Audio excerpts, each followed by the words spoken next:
60s, many of the basic philosophic statements were made through the cinema. And being carried by the cinema, they reached a far wider circle of people than had ever been the case through painting or literature, let alone through the writings of the philosophers. Among these films were Silence and the Hour of the Wolf by Bergman, Juliet of the Spirits by Fellini, Blow Up by Antonioni, Belle de Jour by Buñuel. They showed pictorially and with great force what it is like if people are only machines, and also what it is like if people try to live in the area of non-reason.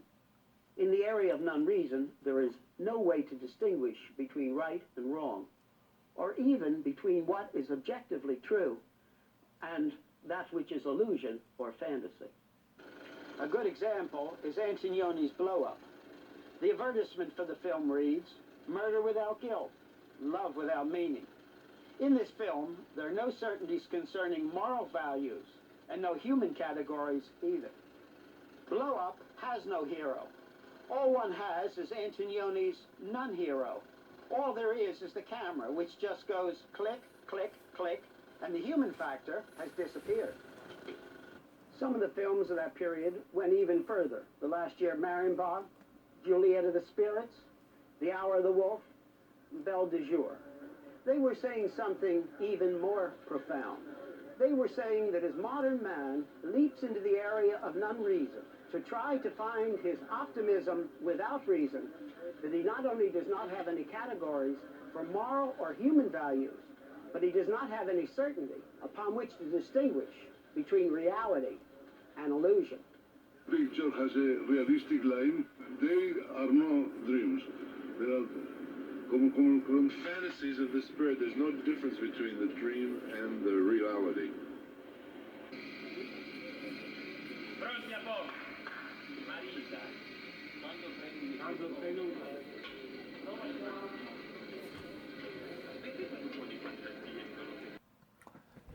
이제 결론을 맞춰가는데요. 결국은 우리 인간은 기계화되고 이렇게 참 현실과 환상에서 왔다 갔다 하고 심지어 마약까지 먹어서 생활하라고 하지 않습니까? 그러니까 이런 모든 기술이 인간성을 상실하게 한다는 거죠. 하나님을 멀리하고 또 말씀 없이 또 하나님의 형상으로서 살지 못하는 그런 삶이라는 것은 아무런 의미도 없고 기계가 그냥 짝깍짝깍 돌아가는 것 같고 또 음악도 아주 혼란스러운 음악으로 이렇게 가는. 그래서 이제 우리는 하나님의 형상으로서 문화를 바르게 참 성경적인 기독교 문화를 만들어야 할 책임을 이제 우리가 갖게 되는 겁니다. 그래서 결국 인간 중심, 인본주의적인 생각이 이 모든 우리의 세계관, 문화관, 삶을 혼란시키고 망가뜨리고 어지럽혀진 것이다. 성경으로 돌아와야 된다라는 그런 귀중한 그런 이야기를 하고 있습니다. 한번 마지막으로 한번 보겠습니다. Available manipulatory techniques means in our own countries. I'm not thinking of communist countries now, countries that have gone totally totalitarian, but in our own countries, there will be people who will feel uncomfortable with the increased control and increased manipulation. But there's a dilemma here. It's a very profound one. And the dilemma is that many of the people who speak out for civil liberties are also totally committed to the fact that the government has the responsibility to solve every problem. And there's a natural tension, a torque in these two things as they think both things. Now, as the pressures increase, and they just overwhelmingly increase as time goes on, at a certain point, where is the line going to be drawn? Certainly, if they have only the values, the basic values of personal peace and affluency, at a certain point, their disquiet will be totally submerged. The Christian consensus gave us such tremendous freedoms. Of course, as we've said many times, the basic Christian message is that an individual can be right with God only upon the basis of the work of Christ alone. That's all he needs. And the humanist element is gone out of that.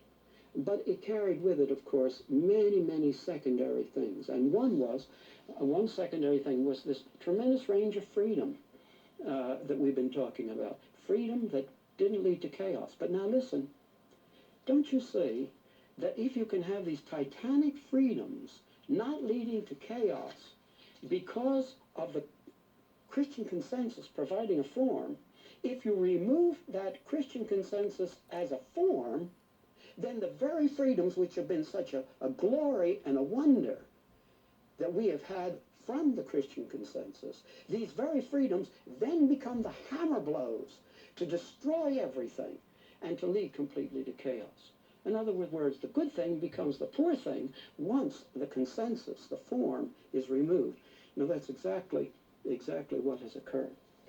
Now coming and thinking of the United States, we could think of other countries in the Western world, but I'll choose the United States. From what source might the authoritarian, manipulating government come? Most people immediately, of course, think of the administrative side, a president with too much power, but the administrative side isn't the only place to keep. 자, 이제 마지막 결론 오늘 강의를 하겠습니다. 결론적으로 성경 없이 하나님 없이는 우리가 정직한 그런 정직한 행정부를 할 수도 없다. 이제 그런 말이고요. 이제 전체 이 프란스 쉐퍼가 하고자 하는 말은 뭐냐면 결론적으로 이 세상의 이 문화를 결국 성경적인 관점 속에서 이제 변화시켜야 된다는 거예요. 그래서 결국은 하나님의 말씀을 그대로 받아들이고 하나님을 신뢰하는 것, 그래야 혼란이 없고 문화가 바르게 갈 수 있다는 것, 결국 기독교만이 진리라는 것, 그래야 이 세상에 이런 부의 문제, 가난의 문제, 불평등의 문제 이런 것들을 다 해결할 수 있다라고 프란시스 셰퍼가 보는 것입니다. 그래서 오늘 우리가 이 프란시스 셰퍼의 이제 강의를 이제 마지막으로 이제 마치면서 궁극적으로 성경 중심적인 그런 관점 속에서 세상을 바라보고 세상을 평가하고 성경으로 다시 돌아갈 수 있는 그런 문화, 그런 삶, 그런 세계관, 그런 가치관을 만들어내자라는 것이 이 프란시스 셰퍼의 주장이었습니다. 수고했습니다.